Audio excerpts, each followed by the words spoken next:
Getting back on track, Vita mentions that Dr. Hope hasn't been feeling very well lately and that I need to appease the fire spirit soon. Meanwhile, Dr. Hope tells me to go see Dorothy, the mayor's wife and a professional chef. She explains that she wants my help to bake some cakes for the upcoming Christmas party and that I should come back on the night of the 23rd of winter to help with that. To do this, you need to watch the final episode of her cooking show to learn the cake recipe, which, as I hinted at earlier, you need in order to continue the story here. Having already learned the recipe, Teh is more than ready for the task. The Christmas party is also likely the perfect chance to make the Sprite of Memory appear, so I need to make sure this goes off without a hitch. For that, though, something else needs to happen. You see, Masami mentions that the mayor only buys enough poinsettia to decorate the town hall for the party. So she asks Teh to grow and ship 20 of them so they can decorate the whole town. This will cause Dr. Hope to come to the party as well. Since poinsettia only grows during winter, you need to have the monsoon watering can and fill it with the spirit water where the chickens graze in the ruins. Not sure exactly why it's placed here, it just is. Then, you need to have maxed out the watering can skill by watering tilled land thousands, yes, I said thousands, of times. In fact, when I learned how to plant poinsettias from Vita around mid-autumn, I still needed to use the watering can exactly 2,210 more times within 21 days before the arrival of winter. This could have been explained a little bit better, especially considering that I only learned about the poinsettias from Masami after coincidentally talking to her. To make matters worse, Vita casually decides to mention on the 7th day of winter that the Sprite of Memory has a single warm memory of poinsettias growing in the snow. Clearly a hint that you need to do this. Why would you wait so long to tell me this very important information, Vita?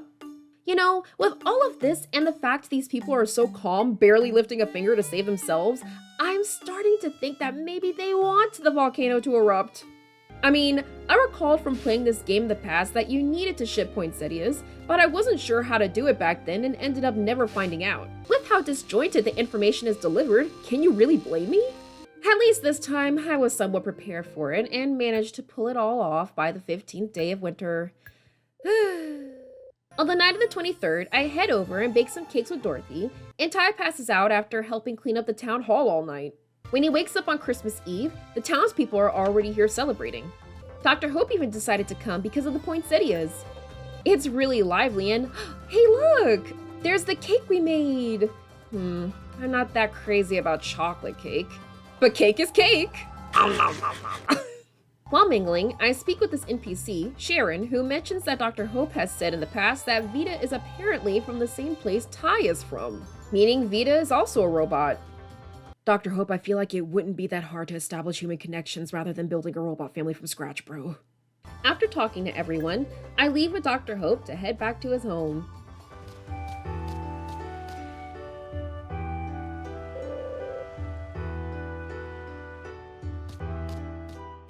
On the way, Vita greets us, but just a few seconds later, Dr. Hope collapses.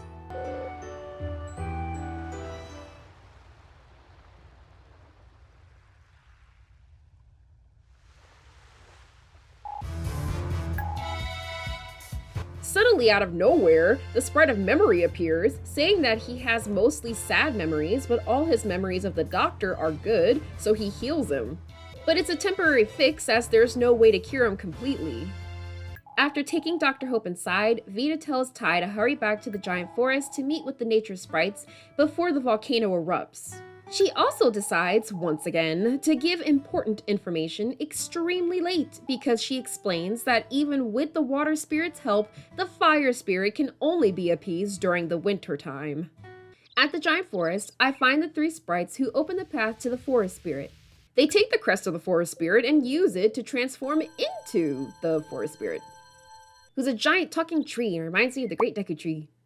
Going through the tree reveals a path to a floating seashell that takes me to the Mermaid Lake Tower. Inside, there's some simple puzzles you need to do to progress. Nothing crazy, just moving statues to spots on the floor to open more paths. And a floor puzzle in which you walk over these images in the order of the 4 seasons to unlock a nearby door. At the very top, we meet the hermit again. She hands Tai the crest of the water spirit, explaining that because humans stole it, only a human can place the crest on the ice altar to summon the water spirit. Uh-oh. The hermit is confused as to why Tai's hesitating, saying that he has human status, so obviously he's a human. After placing the crest, the hermit disappears and I think transforms into the water spirit, who is a giant anime woman. She explains that her power alone is not enough to appease the fire spirit. Are you kidding me? I need the ice grail that's at the bottom of a different lake, the East Lake behind the ruins from earlier, which can be reached while the lake is frozen, because you can walk on it. So only in winter. She uses her power to break up the lake so I can get to it. So I go all the way to the hole in the lake and hear the water spirit's voice saying, "Oh, if you go to the grail, be sure to bring the crest of the fire spirit with you." Are you kidding me? Let the green jewel be your guide. Okay, do we want the volcano to erupt?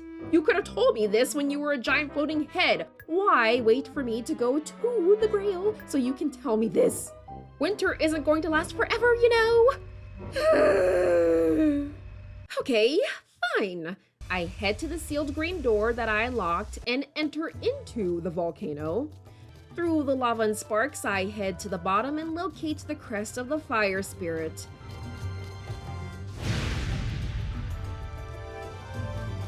Alright then, let's head back and try this again.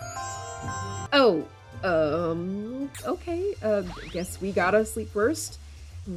Alright, okay, and now let's try this again. Under the frozen lake, I find the ice grail, this pool of water thing that looks like another altar. Tai places the fire spirit's crest in it, and this summons the fire spirit, who is pissed.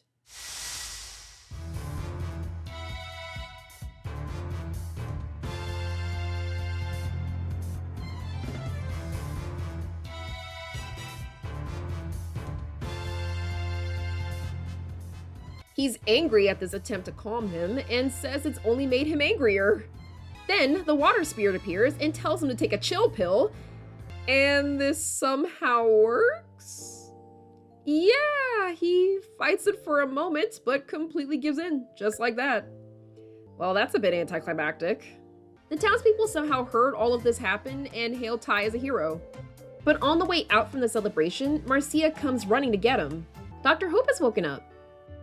Overjoyed that Tai brought about this miracle, Dr. Hope tells him not to worry because he's had a great life, and getting to speak with Tai at the end makes it complete. With that, he bids farewell and passes away.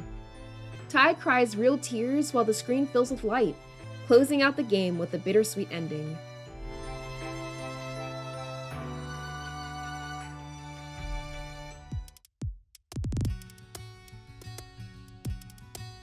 Well, geez, that was sad. I thought maybe we could save Dr. Hope if we stopped the fire spirit, but no. I guess this is to teach the sadness of losing those you love, and that you need to make the most of the time you have with them. Dr. Hope was probably the best character in the game, most likely because he's really the only character, outside of maybe Marcia and yourself, who has a lot of screen time, so we get to know him a lot more. Vita even gives us a Christmas present he prepared for Tai before he fell unconscious. Dr. Hope really went the extra mile to show how much he loved Tai, including leaving a little seashell by his grave post-game with a voice message in it, telling Tai to live free and have a nice life. Oh, why do you gotta pull on my heartstrings, old man? It's worth noting that there's actually a bad ending in this game. If you don't appease the fire spirit in time, the volcano erupts, killing everyone, and you end up on this rock in the middle of the ocean, which I guess is all that remains of the island.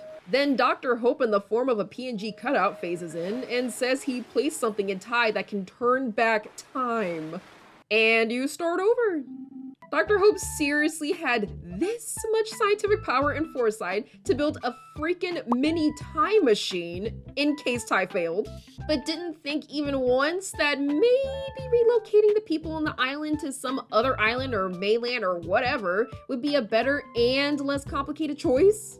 Was it really easier to build a time machine? Either way, the Volcano Town people don't deserve Dr. Hope, or Tai for that matter. There's actually another ending in the game. Well, sort of.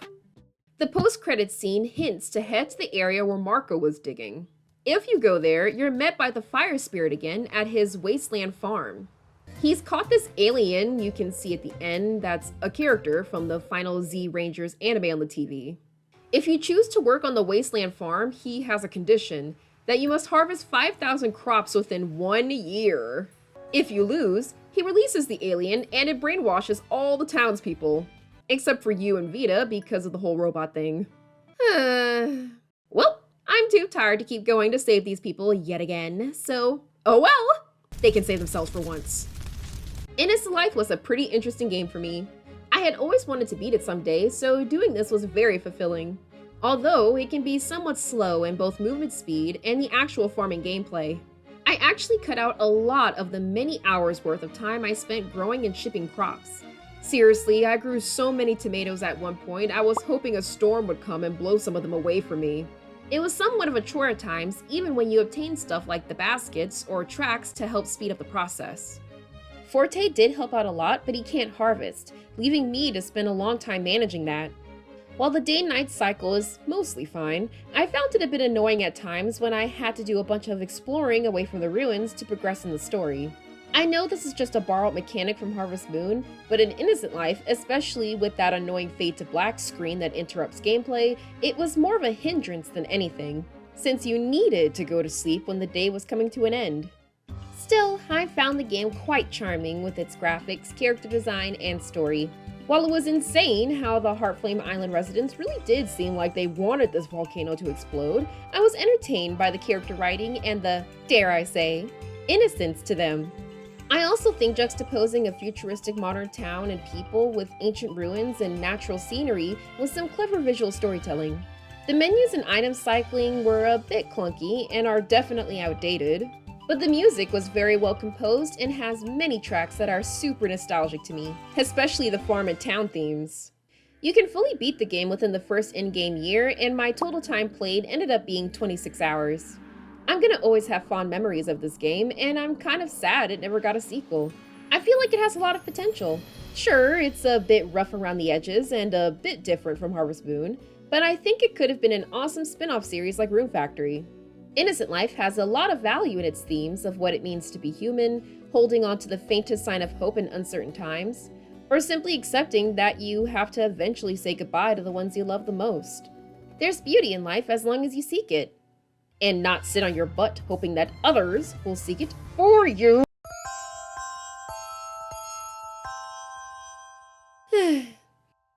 Well, I think that about covers it.